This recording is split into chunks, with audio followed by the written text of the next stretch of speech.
A reflection for Ash Wednesday. If today you hear God's voice, harden not your heart. Psalm 95:8. In the days before refrigerators were common, many people used ice houses to keep their food cold. Essentially walk-in coolers, ice houses had thick walls, no windows, and tightly fitted doors. Ice was cut from frozen streams and lakes in the winter and brought into the ice houses, where large blocks were covered in sawdust to be used for the summer months. A story is told of a man who lost a valuable watch while working in an ice house. Though he and his companions searched thoroughly through the sawdust, the watch wasn't found. The man's daughter heard about the lost watch, and knowing how much it meant to her father, she snuck into the ice house. A while later, she emerged, watch in hand, and returned it to her astonished father, who asked how she managed to find it. "I closed the door," she replied, lay down in the sawdust, and kept very still. Soon I heard the watch ticking.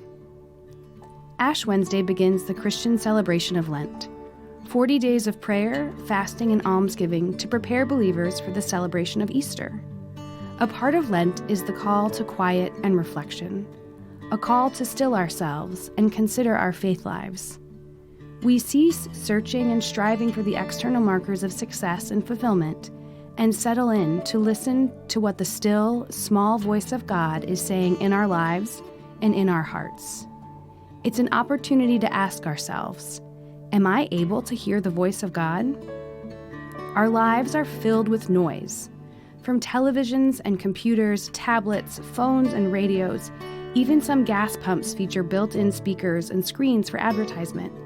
And it's not just media. Our lives are packed to the brim with things that require attention. In our facilities, monitors are always flashing, often beeping. Residents call out for assistance or need comfort. Calls have to be made. Emails must be answered. Dashboards need attention. Codes, sirens, and call lights all require immediate action.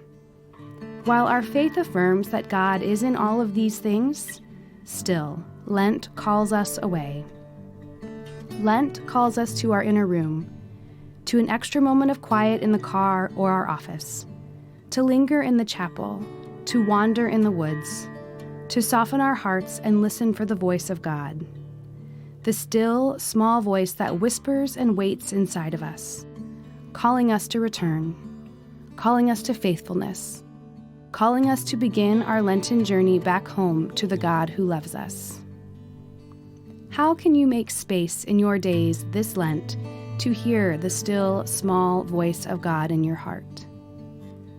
Like the watch in the ice house, what treasure are you seeking on your Lenten journey?